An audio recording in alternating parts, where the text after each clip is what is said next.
ende noneho ngo bayasige ku mukondo, ku mukondo noneho ngo bavuge ngo uyasige ku mukondo w'umwana wawe, ngo uvuge ngo mutandukanije na nyirasenge, mutandukanije na nyirakuru, na nyina. Gitwaza ni dogiteri en théologie. Ibyo bintu nta hantu byanditse muri Bibiliya. Ni dogiteri mu buryo bw'umwuka, ibyo bintu ntaho byanditse. Akarangira abantu. Bibiliya ubwayo iravuga ngo iyo turi muri Kristo Yesu, tuba tubaye ibyaremwe bishya, ibya kera biba bishize. Nicyo gituma tutagira uwo dutekereza dushingiye ku maki, ku masekuru. Sibyo? Yego. Sibyo? Muri Kristo Yesu nta muyuda, nta niki. Ibyo bintu Gitwaza bifite muri Bibiliya ye. Niyo yarangiza Bibiliya yera rwose pe. Akajyana ku gatuti. Banamusengera ku bupasoro niyo baso. Nyungo y'inyanja bayimerena. None we rero Burundi. Burundi Gitwaza hano uri umusore aravuga ati munzanire ya mavuta. Aya mavuta niho ruzingiye. Munzanire ya mavuta. Barayamuha Gitwaza ahita yamusiga mu maso ati genda ubaye umukire. Kandi reka nkubwire mu myaka 3 uzakurikirana ubuzima bw'ira musore azaba yarakize. Bire bintu birakora. Ariko imbaraga zibikoreramo. Hajya tuzemera ko ari izimana ngo kuko bisohora. Kuko bikora. Kuko bikora. Ahubwo hari n'uwo yabwiye uri kumva ngo ngukorera ngaye ngo nkura $300. Oya suwo nguwo se. Nuwo nguwo. Hagati ijisho ryagura ngaye. Ati pati na wereva neza. Yego. We aje muri V8 cyangwa muri Range Rover. Iyi Range Rover siye niyo mwamuguriye. Urumva neza? Yego. We asinyishije ordre de domicile. Uranyumva neza? Yego. We agize gute? Akodesherejwe hotel arararamo. Iwe ku kwezi azahembwa miliyoni cyangwa 2 cyangwa 3. Uyu muntu we nta kantu na gato ko kwitanga wafite. Yego. Uyu niwe uje kuza kuyobora ibikorwa byanyu ngo byo guhindura umuntu. Kandi ubundi umunyabyaha ava mu maraso, ntabwo umunyabyaha ava mu bitwenge. Kugira ngo Yesu yavuze amagambo akomeye aravuga ngo ndagusuje neza kandi nguhaye ikaze. Nyita Prince Robert, umuhungu w'Imana, abanyarwanda abandi bose bumva ururimi mvuga bahaye ikaze. Ndi nyuma ya kamera, muri kubona kuri kamera Pastor Byishimo. Tuje kuganira ikiganiro cyitwa Gospel Talk. Ari umuhungu umwe w'ishiti yanjye Gishi yashinze channel ayita ngo impanda ya nyuma. Impanda ya nyuma nzarayigurishije ariko hari ntago nkibona. Simizi nanjye sinyimubona. Nukuri nanjye muri Gospel Talk. Oya kuva kera hose hagiye habaho abantu bitwaga abarinzi, n'abantu babaga bashinzwe kuburira umudugudu. Kandi iyo bakuburiraga tayari ukarangara nyine nkuba yaragukubitaga. Ubu ikintu kinzanye muri iki kiganiro ndashaka nanjye kuvuza ikondera, trompete, impanda ya nyuma. Zitari zimwe za Kirisi ariko zitari zimwe za Kirisi. Ndashaka kuburira abantu b'Imana kandi icyo bita umuburo. Umuburo. Guhaye ikaze. Ndashaka utumuburo mugiye kuganira n'ubuye. Gishimaze imisi ndeba ibinyoma biri kuba mu banyamadini. Weho reka were kwigujya mu binyoma kuko yabaye rega ari ibinyoma nuko byitwa ukuri. Kandi ari iki? Ari ibinyoma. Reka nguhe urugero Robert. Kimwe kimbabaza. Yego. Kikantera gahinda. Ariko manze niyame abanyedini kuko ngiye kuvuga ibintu bikomeye. Yego. Ngiye kuvuga ibintu bikomeye. Ndagira ngo manze niyame abanyedini unkurikire wumve ibyo mvuga. Aho mbesha wandike muri comment aha urabesha. Yego. Icyambere. Ubwo twatangiye kuba yego umuntu afite Bibiliya Gatulika bagira Bibiliya ntagatifu. Yego. Abaporoso bagira Bibiliya yera. Ibyo bintu birahari. Reka nivugire kuri abo. Buriya n'abadive nabo akenshi niyo bakoresha Bibiliya yera. Yego. Umwana akajya kwiga kuva mu mwaka wa 6 primaire agakora ikizamini cya seminari. Agatsinda akajya gutangira kwiga seminari. Ubwo agiye kuba umupadiri. Yego. Akarangiza amashuri 3 yisumbuye. akavuga ati bunge bagiye kungira uwihaye Imana. noneho rero yarangiza amashuri 6 yisumbuye agafata icyemezo cyo kujya kuba uwihaye Imana, akagenda akiga seminari nkuru kugeza ubwo bamwimika yubitse inda akaba padiri, akazazamuka akaba padiri mukuru, akazazamuka akaba musenyeri, sibyo, akazazamuka akaba karidinali. Uyu muntu akaba afite ubushobozi yahawe na kiliziya bwo kubatiza, gutanga ukarisitiya, gusezeranya abageni, kubwiriza abantu iyobokamana, akaba afite Bibiliya ayemera ntagatifu.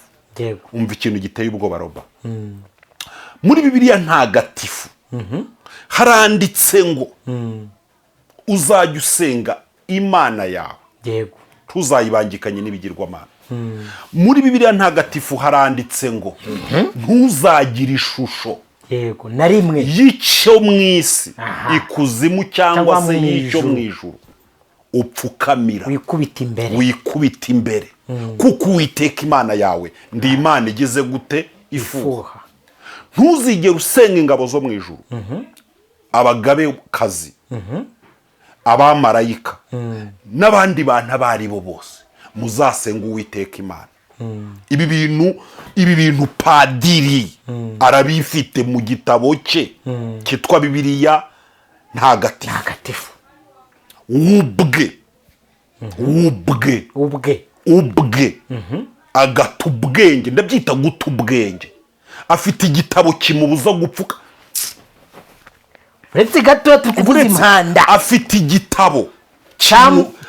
igitabo kimubuza gupfukamira ibumba, akagenda agatera ivi imbere y'ibumba ngo ni Bikira Mariya, sibyo?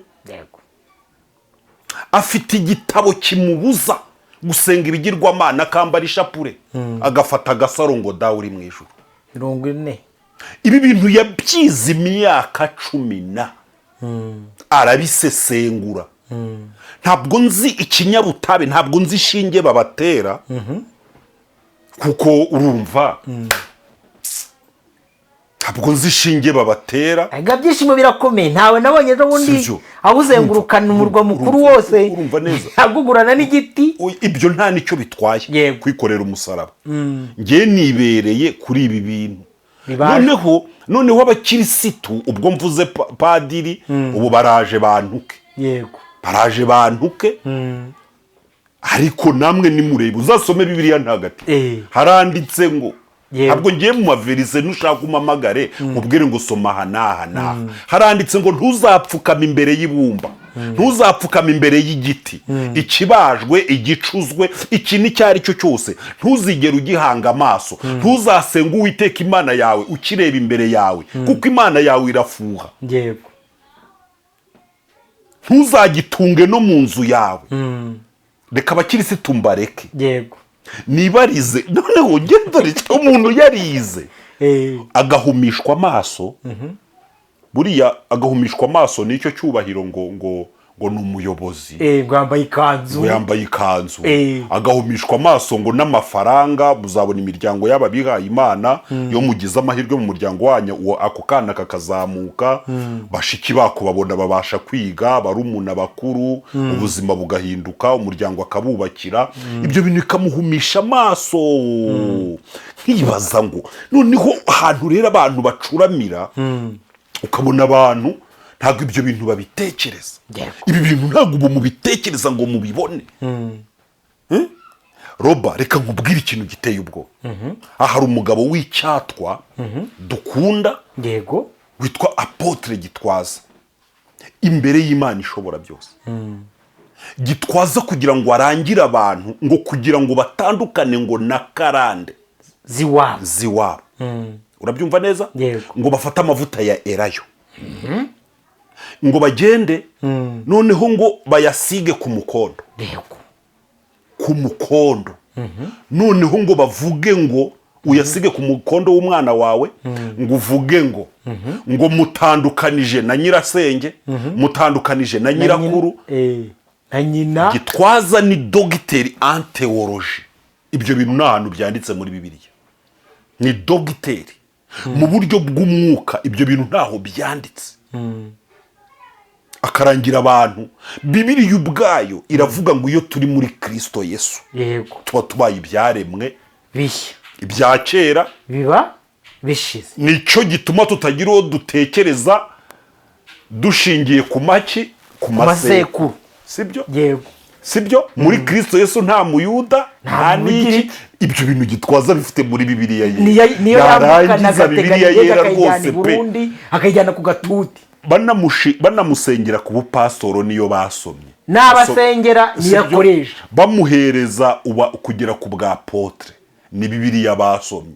Gitwaza yarangiza akambara fime, yarangiza agapfuka abaturage ibitambaro mu maso, nabo bakajya mu marimantasiyo bakagura ya mavuta bakajya kuyasiga abana, ngo bari kubatandukanya ngo na za karande, sibyo? Gitwaza agatuma abakirisitu umunyu. Yego, ubu abantu bagiye kumbwira ngo umunyu se ngo erisa ngo ko yawukoresheje.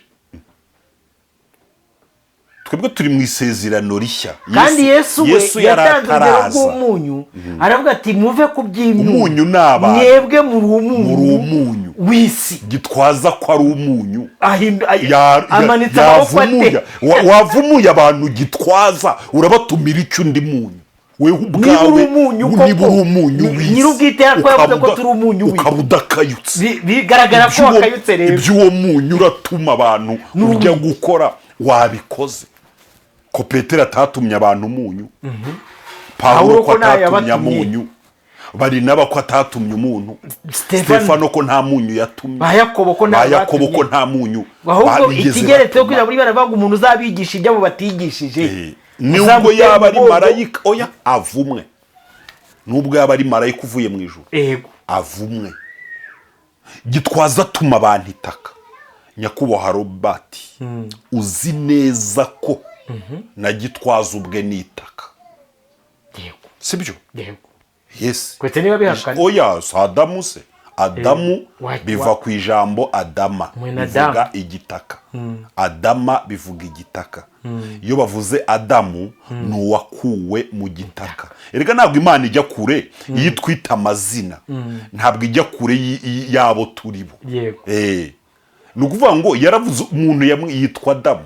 Adamu biva ku ijambo Adama, igitaka. Iyo ubyise Adamu mu Gihebureyo uba uvuze ngo ni from, ni ukuwe, sibyo? Ni matière première yamukoze, ni igitaka. Composition kandi koko mu bigaragara ni igitaka. Gitwaza ubwe yari gushyingura abakirisitu be, aravuga ati, abasomera ijambo rivuga ngo mwavuye mu gitaka murasubira mu gitaka. Uratuma abantu igitaka, abicaye imbere yawe ko ari itaka, nawe ukabura iryo takurenda gusengera ngo rijye guhindura ibintu. Wasengeye abo bantu akaba ari bo bajya guhindura ibintu, sibyo se? Yesu yaravuze ngo nimugende mu mahanga yose, mu mahanga yose mubwiriza abantu, muhindura ibyo bitaka biba bigishwa abantu. Ubwo abantu bagiye kumbwira ngo itaka, oya, kumvikane. Niba uri umufana wa Gitwaza, komeza umufane, ariko njye ndavuga ubuyobe burimo kuba live, kandi abantu bagakoma amashyi ngo amina apotre, ngo amina mina batwawe. Akabwira abantu ngo zana amavuta. Ubu mugiye kumbwira ngo amavuta, ngo biriravuga ngo amavuta. Erega amavuta mu isezerano rya kera yaravuraga, ni umuti uvura ibisebe. Niba Gitwaza ari umuvuzi nabivuge, sibyo? Nge nemera ubuvuzi. Oya, nta muntu utabwemera. Ubu sindwaye sindi gukoresha imiti. Niba urwaye igisebe ushobora kucyogesha amavuta, ushobora kucyogesha umunyu, ushobora gushya ugakoresha amavuta ukiyomora igisebe. Ariko mwana Roba, uzi kubwira abantu Gitwaza, uzi ko yanteye ubwoba. Oya, nanjye ubwoba. Uretse kubwira ukuntu yanteye ubwoba. Reka manze ubwira ikintu gikomeye, sibyo? yabwiye abantu ngo bazabikore ngo bihishe ngo ntawe ubareba ngo kuko sibyo ngo kuko niba babona bazavuga ko ari abarozi. ndetse nyakubahwa mushumba wowe urohereza gukora abantu ibintu bagomba gukora bihishe, ibyo bintu bitarimo ubutumwa bwiza, ibyo bintu utagomba gukora uri fiyeri nk'intumwa, ibintu bagomba gukora bihishe mu ma ofisi ngo bagasiga ngo mu biro ngo ntawe uri kubareba, ngo iryo taka ngo bakarinyanyagiza ngo ahantu ngo ariko ngo mukabikora ngo mwihishe. oya gukora birakora ariko ntabwo ikibikoreramo nicyo turagira ngo tuze kuvuga. ikintu cyanteye ubwoba ni ukuntu abantu yabitumye baraza kubyapurika ku bana. oya buretse abagore bafite za masters, abagore bafite za A0, abagore bakora mu nzego zitandukanye, abagore bacuruza amakenkeri bajya Dubai, abantu bafite amamiliyoni rwose bajyana itaka mu masakoshi, bajyana itaka mu masakoshi, abantu baza amakomposisiyo yagize itaka, abandi bajya kugura amavuta yerayo bajyana amacupa, abandi imyunyungo y'inyanja bayimereye nabi. noneho rero i Burundi gitwaza hano uri umusore aravuga ati munzanire ya mavuta, aya mavuta niho ruzingiye, munzanire ya mavuta. barayamuha gitwaza ahita yamusiga mu maso ati genda ubaye umukire.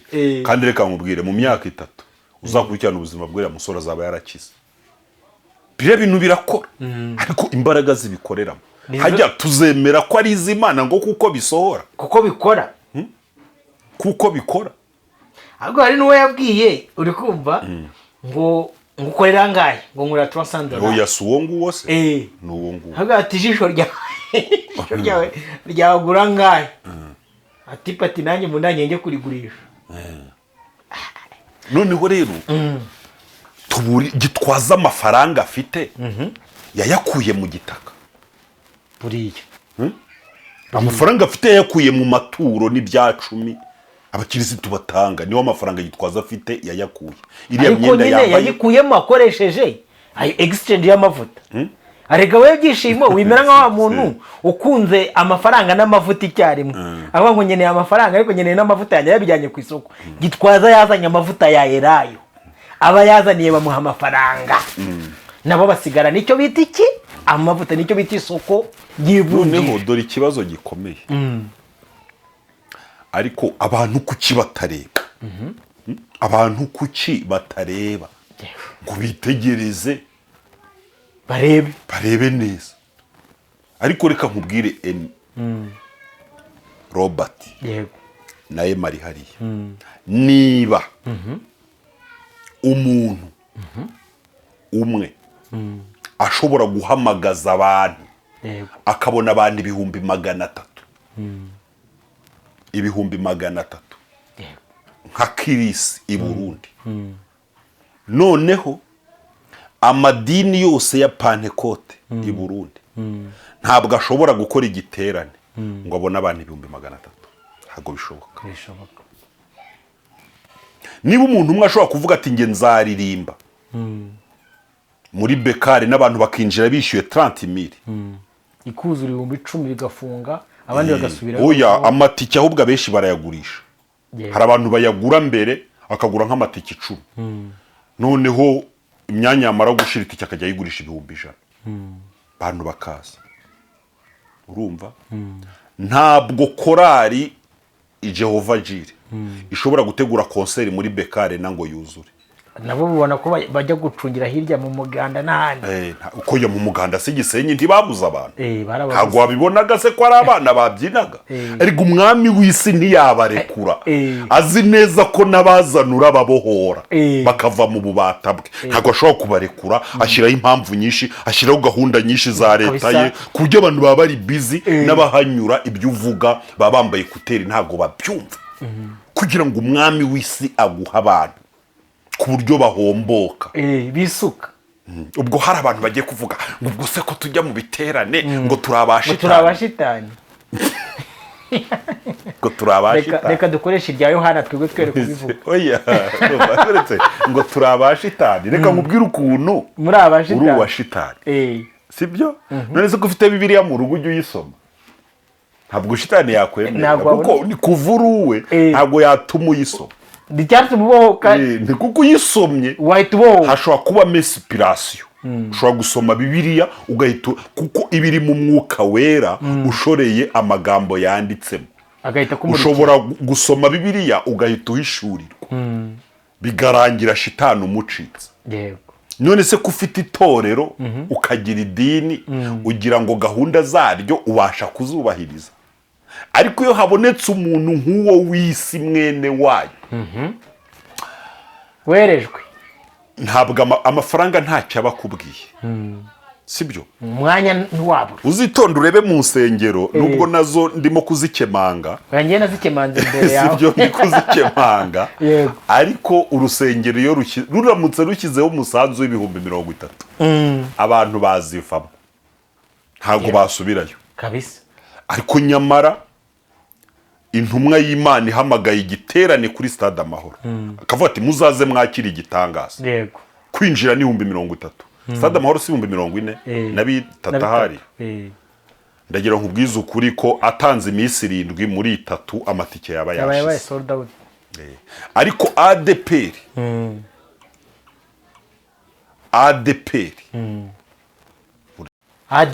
ADPR kugira ngo yuzuze sitade Amahoro uwitwa Tom Rwagasana yabwiye umuntu wese uyoboye urusengero ko natazana imodoka y'abakirisitu arava we ari buve muri yubire yego atamusanga ku buyobozi urabyumva neza ubwo bisobanuye iki ahantu hayoboye abantu abakirisitu b'abaheza ngundi nko mu miji yego amaparuwase byagiye birangira amaparuwase akodesheje amamodoka akadepruinga abakristo kuri stade Amahoro noneho mu byaro ngenda byibuka umudugudu nayoboraga korali yakodesheje tagisi natwe nk'abakirisitu dukora fundraising dukodesha indi tagisi ubwo ku mudugudu nayoboraga havuye ebyiri paruwase yacu yari ifite imidugudu igeze muri 10 n'ingahe 14 ubwo twatwaye tagisi zigeze kuri 20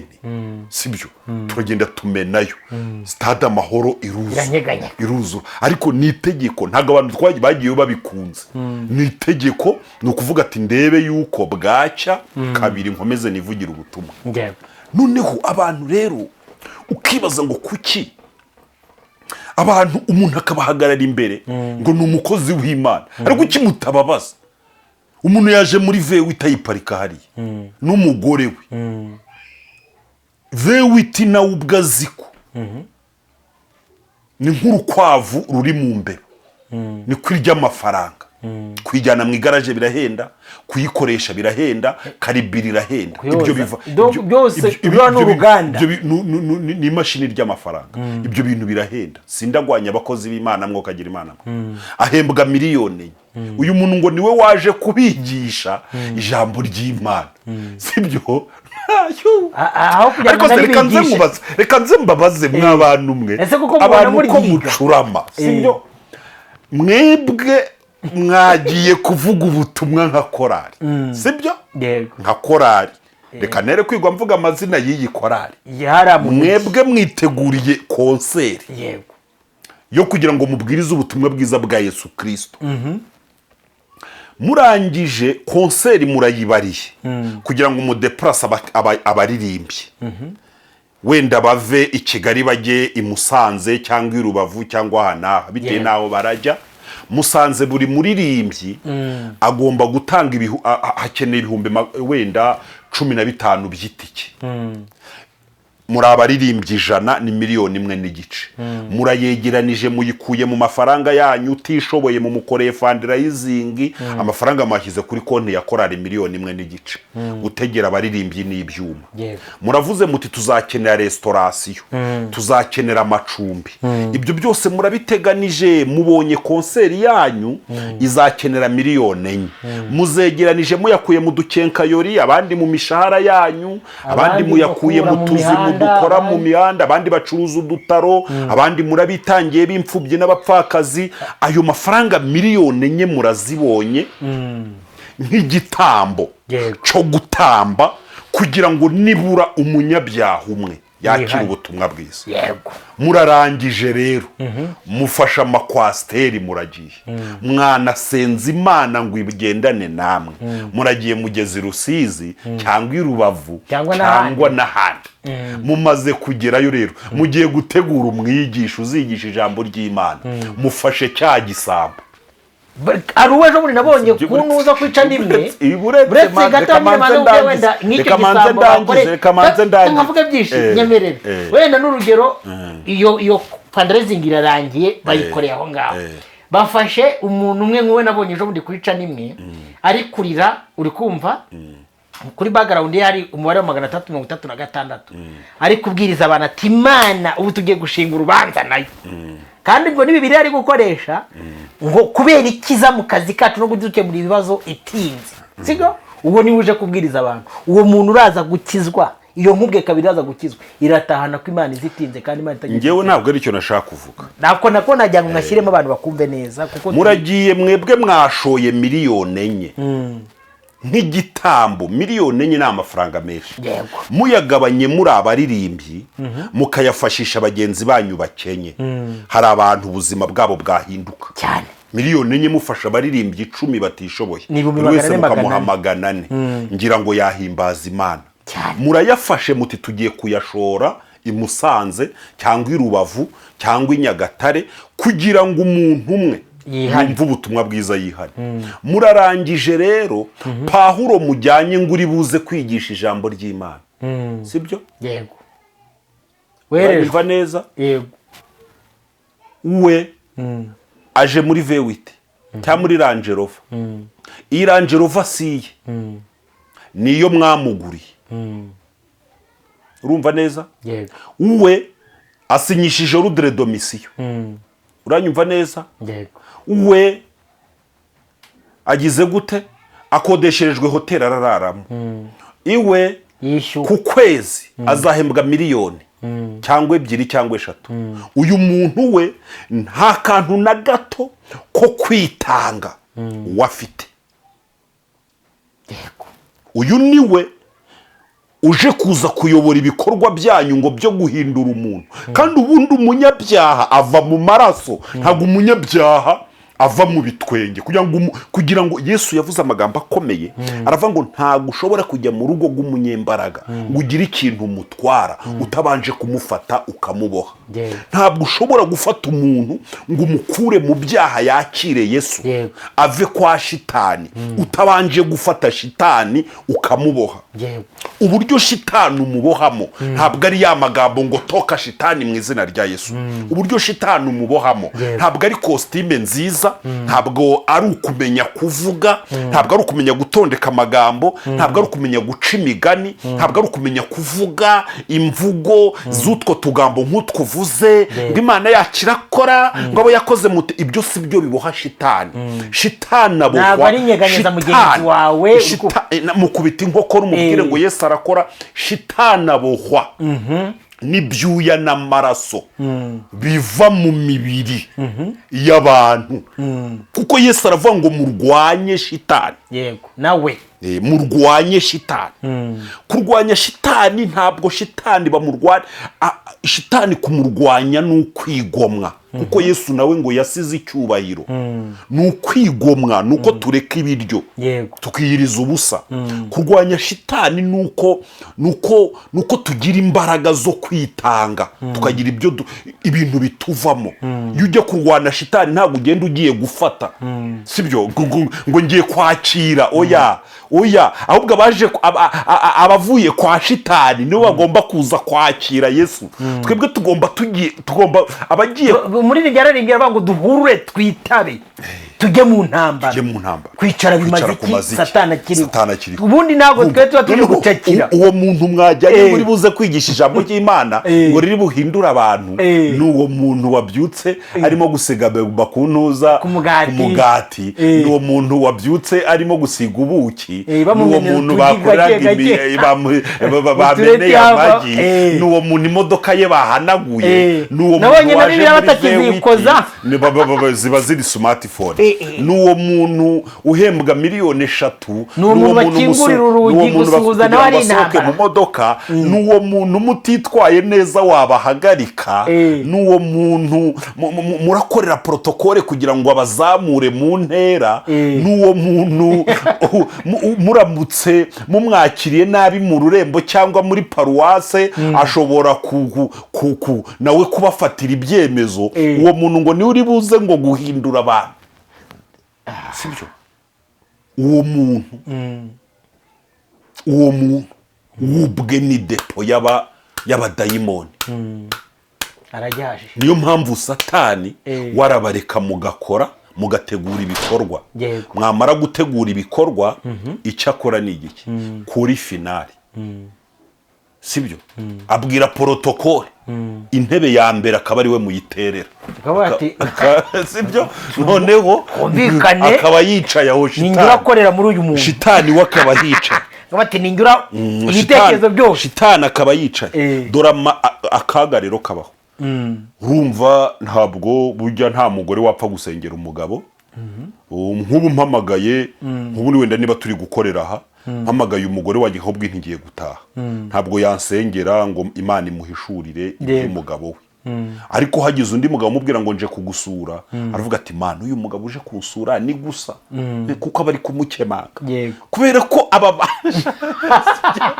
ni gusa, sibyo? Noneho abantu nta muntu wakwimena inda, abantu bagafata miliyoni 4 bakajya kuzihamba. Ibi bintu Imana ikabifata nka ruwaziri, nk'urugendo abantu bikoreye no kuririmba bisanzwe, kuko nta muntu n'umwe byahinduye. Hari igihe abantu bibeshya, ba bantu bazamuye ibiganza ngo bakiriye Yesu, bakahamagara bakaza ngo hakijijwe ngo abantu 200, ariko muzakore follow up nyuma y'ukwezi, ba bantu 200 murebe yuko hari n'umwe uhari. Nta uba ziriya bari zaguye ku gasi, izindi zaguye mu nzira, izagerageje ziba zaguye mu mahwa, kuko ubutaka bwiza nta buba buhari. None se umubibyi abahari? Nta mubibyi, sibyo? Ubwo rero tugiye ngo tubwire abantu bave mu buyobe, sibyo? Muve mu buyobe, abantu bibarindagiza,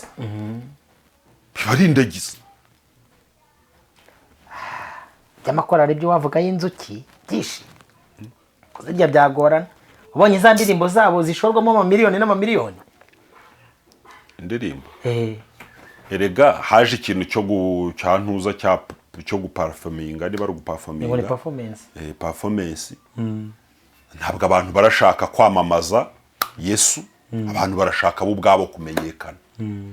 Ariko umuririmbyi yaririmbye ngo umvicyo nifuza, sinshaka kumenyekana, nyoboka umwami Yesu iminsi yose. Uwanyimika nkaba umwami w'ishyanga rinini rite, ndimbata y'icyaha cyose, sinabikunda, ahubwo niragije Yesu mukunzi wanjye, sinkita kubiri mu isi, Yesu aranyuze. Anishimwe wangira umwami w'icyaha, abo wanyimika nkaba umwami, kangira umwami w'icyaha, ariko nkaba imbata y'icyaha, ntabwo nabikunda. So ibi rero iyo tubivuga nta muntu dushaka kugira ngo twe tugwanye, ariko ndagira ngo nibwirire abantu, mbabwire yuko hari abantu barimo kubayobya. Ariko byishimo bonye yarabaririmbiye, buriya nuko abantu nyine rimwe na rimwe bababwira nibumve ibyo bari kubaririmbira. Haravuga ngo hari igihe kizashika ngo abami bahinduke, sibyo ngo abantu bose bazibagirwa ijambo ry'ifatiro. Ariko icyatumye tuba turi hano ni ukwibutsa abasigaye begera intebe y'Imana kandi bitwaje ijambo ry'iki ry'ukuri. Abantu isi yarabahindukanye n'umwami arahinduka ntibabimenye. Reka nkubwire, kugira ngo umuntu abone inyungu mu itorero cyangwa mu cyitwa idini, yego, ikintu cya mbere agomba gukora ni ukubanza gusenya imfatiro z'ijambo ry'Imana, kuko imfatiro ijambo ry'Imana rikubuza kunguka iyo uri kuvuga ubutumwa. Icya kabiri, kugira ngo umuntu abone inyungu mu idini, agomba kubanza guhirika abanyamuhamagaro bose n'abandi bantu bashaka kuyoborwa n'ijambo ry'Imana, akabanza akabajugunya mu bisheke. Noneho gahoro gahoro, ntabwo ushobora gukoza ikiganza mu muriro ubanza gukuramo inkwi zaka cyane ukagenda uzimya gake gake kugeza ubwo umuriro nusigaye mutagira icyo gutwara. Ibyo kandi bikorwa abantu babireba. Noneho abantu rero bagatangira gukunda idini iryabo. Ariko aya madini yanyu ndaje mbihera amakuru y'ibintu biteye ubwoba, aho abantu bagiye babafata bakabambika imyenda y'ubukiranutsi, ariko akaba ari gukiranuka umuntu ahabwa n'idini, ku buryo kuvuga gusa kumva ko umuntu ari uwo mu idini yanyu bagiye no kumushyingura ugahita wumva ko yagiye mu ijuru. Guhita ubona ko umuntu kuba ngo ari uwo mu idini ryanyu ugahita uvuga ngo ni umugenzi ujya mu ijuru, kuko ari uwo mu idini ryanyu ngo ni umwana w'Imana, kuko yavuye mu idini ryanyu yarimbutse, kuko atacyubahiriza imigenzo y'idini ngo byararangiye. Sibyo bacu bavuga ngo yagushije amazuru, ngo yagushije amazuru. Yego, abagezeho baragwiriye, abandi turi mu nzira. Reka tuze guhurira mu bindi biganiro. Reka nshimire abantu mwese mwabanye natwe muri iki kiganiro. Nta kindi Imana dushyiriyeho ngo uyu mumaro wacu ni ukubwira imbohe ko zigize gute, zibohowe ku mwaka w'imbabazi wagize gute, watashyemo. Ikindi cya kabiri, niba utunze Bibiliya ukayimaranye umwaka utarayibumbura, uri wa Satani. Tujye tuvugisha ukuri, urutwa n'utarayiguze. Basi wumva n'ibi biganiro dukora akaba ati hari ako nandurukanye, nzi neza ko iyo umuntu yubashye Bibiliya ibi ariyo nzira n'ukuri n'ubugingo. Mwakoze kubana natwe, reka duhure mu biganiro by'ubutaha. Shalom shalom.